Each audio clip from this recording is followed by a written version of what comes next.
The Leprechaun Under the Bed by Teresa Bateman, illustrated by Meisel.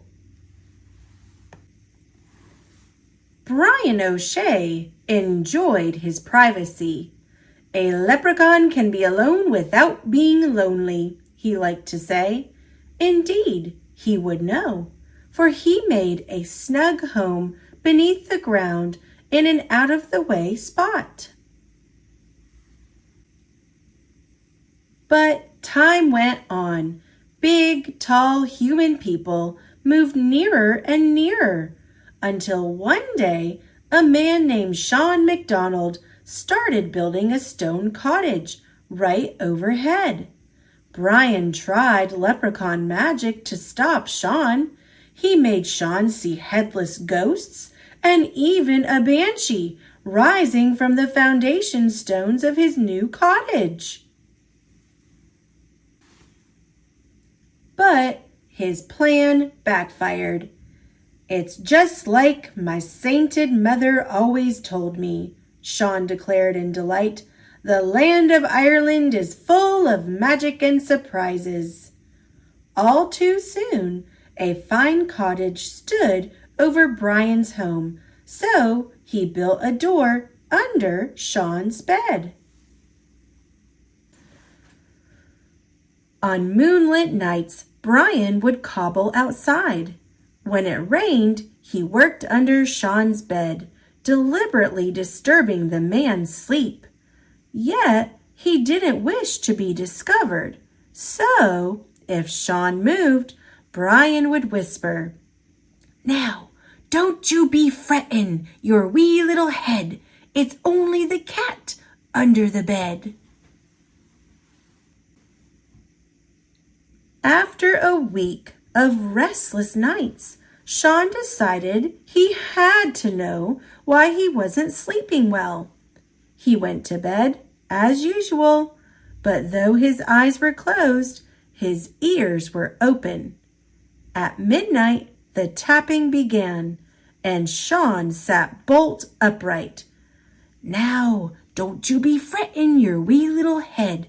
It's only the cat under the bed," he heard from below. "Ah, of course, the cat," Shawn yawned, settling back under the covers. Then his eyes flew open. "I don't have a cat," he thought, "and even if I did, who ever heard of a talking cat?" So, what was under the bed? The answer popped into his head. Shawn smiled.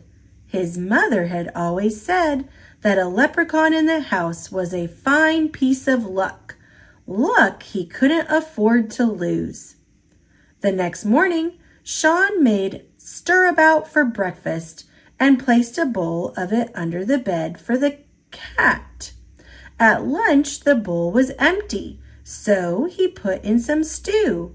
From that day on, every time he filled his own plate, he added a bit to the bowl under the bed. Shawn was a hard-working man, but his small farm produced barely enough. Times grew hard, and times grew harder, until there came a day when Shawn went to bed with both his stomach and the bowl empty. The next morning, a gold coin gleamed in the middle of the kitchen table. "What a blessing it is to have a cat in the house," he remarked aloud before hurrying out to buy good food. They lived well for weeks on that coin, but soon the cupboard was bare again, and another gold coin appeared. "Consider this a loan," Shawn said, "until times are better. Thank you, cat." But when Shawn went to buy his oatmeal and potatoes, there was more than one eyebrow raised in the village. A poor man might have saved one gold coin for hard times, but two? Gossip ran like water through fingers, and as it spread, it grew. Sean McDonald must have a whole chest of gold coins hidden in his cottage. What many tongues say, be it true or not, many ears hear.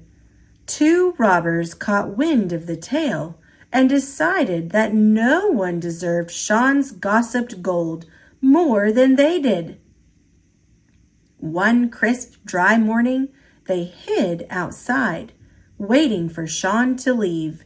Then they slipped into his cottage, tossed the cupboards, and pried stones out of the fireplace. Such a clatter made Brian poke his head up from under the bed. He was shocked at what he saw, but what happened next was worse. The cottage door swung open as Shawn returned for a forgotten tool.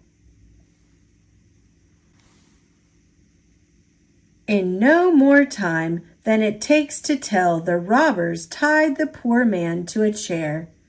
"Tell us where you've hidden the gold," they bellowed. Fearing for Shawn's safety, Brian banged his hammer against the floor to catch the robbers' attention. "Hey now, what's that?" one of the men asked. Fearing for Brian's safety, Shawn spoke quickly. "Now, don't you be frettin' your wee little head. It's only the cat under the bed." "Cat?" the man replied. "Well, the bed's the only place we haven't looked." As Shawn worried, Brian grinned. Both robbers stuck their heads under the bed, and there they saw exactly what Brian had told them: a cat. But this was a wild cat, eyes like lightning and claws like knives. The cat smiled at the robbers, then licked its lips as if it found the sight of them tasty. With a shriek, the men tumbled backward, then fled as if the devil himself were at their heels. Brian laughed till tears ran down his cheeks. Shawn chuckled as well as he wiggled free of the rope. Then he stretched and bowed in the direction of his pillow. "'Tis a grand thing indeed, having a cat beneath the bed," he declared. "Aye," replied a voice from below, "and it's a pleasure having a friend above it." And they lived well and happily for the rest of their days.